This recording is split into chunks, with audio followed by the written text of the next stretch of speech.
Hey guys, welcome to my channel. Today I thought that I would dive into the Natasha Denona Bronze Palette.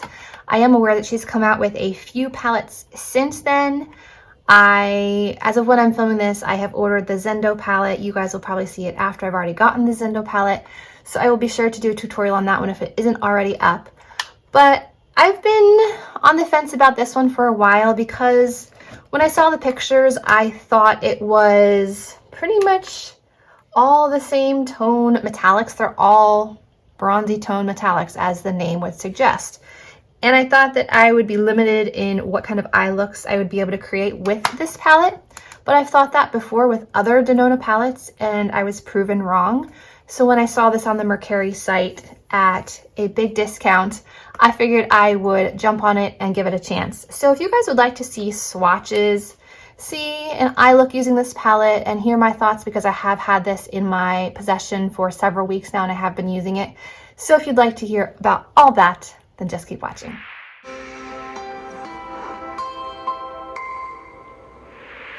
Okay, first off, I should mention that this is one of the smaller palettes. Okay, so here is her gold palette. Here is the bronze palette. It's a little bit smaller. The pan size is also quite a bit smaller than her previous palettes. It's even smaller than the Safari palette. This one's the Safari. You can see that the pans are a bit smaller. Same kind of plasticky packaging with the big mirror. I don't even know if she's making the larger size palettes anymore, because even the Glam palette, which I feel like is one of the newer ones, also had the smaller pan size, smaller palette size, which I honestly prefer. I don't like huge chunky palettes. I find them very hard to hold and work with. So let's start off with swatching a few of the mattes and a few of the metallics. It is her standard amazing formula, I have to say. But let's go through the shades here. In case you haven't seen this palette, the first row we have True Copper, which is a copper metallic. We have Suntan, which is like a terracotta brown. We have Sundown, which looks like a marigold orange. We have Deep Dive, which is like a black purple. And this reminds me of the formula that she introduced in the Metropolis palette. It's like a creamy matte.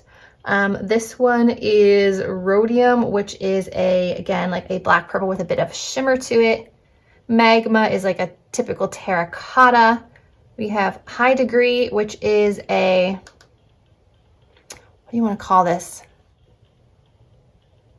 It's like a metallic red shade. We have Alloy, which is a bit more of like an orange gold. We have Ridge, which is a typical like mustardy shade. We have True Bronze, which honestly to me looks more like True Gold. I guess it's kind of bronzy. Down here we have Gleaming, which is like a deep maroon / gold. We have Palladium, which is a metallic brown. We have Bliss, which is like a light pink and like celery green shift, which is really pretty. We have Silk, which is another one of these like hard to explain kind of bronzy shades. And then we have Beach, which just looks like a tan shade. So you have a nice mixture of metallics and mattes. And then I think this one is what they call that creamy matte formula. So let me swatch some of the metallics for you.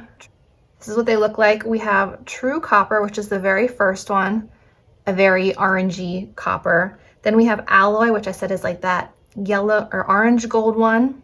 Then we have the pink and green duochromy one. Not sure if you can see the shift there. And then we have Gleaming, which was the burgundy and gold shifting one. So they are exactly what I expect from Natasha Denona. Amazingly pigmented, great application, smooth, consistent. No surprises there. And then we'll do some of the matte shades. Let's go with Sundown. I really want to try the two purples.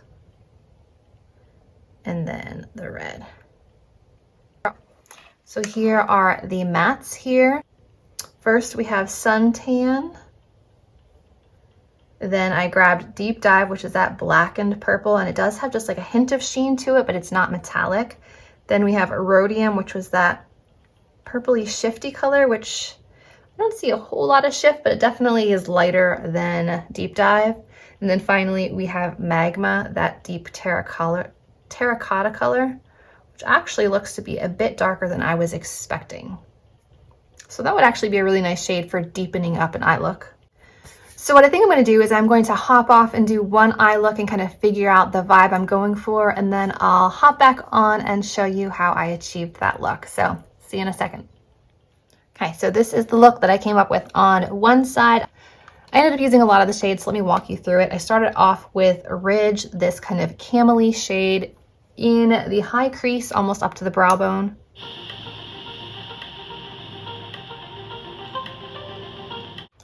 Then I went in with Suntan on a smaller brush to define the actual crease a little lower.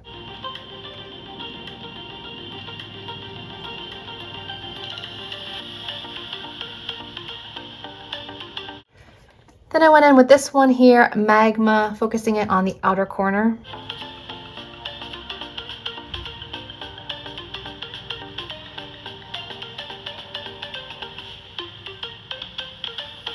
Then switching over to a flat brush, I went in with Gleaming, that kind of like burgundy slash gold color on the outer part of my lid.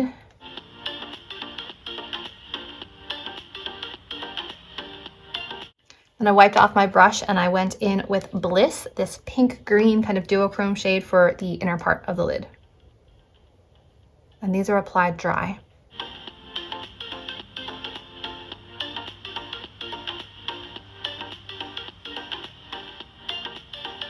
And then I just went back in with Magma just to deepen things up on the outside here.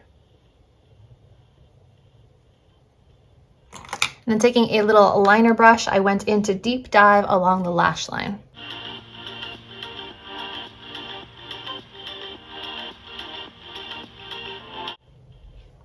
That is the top lid.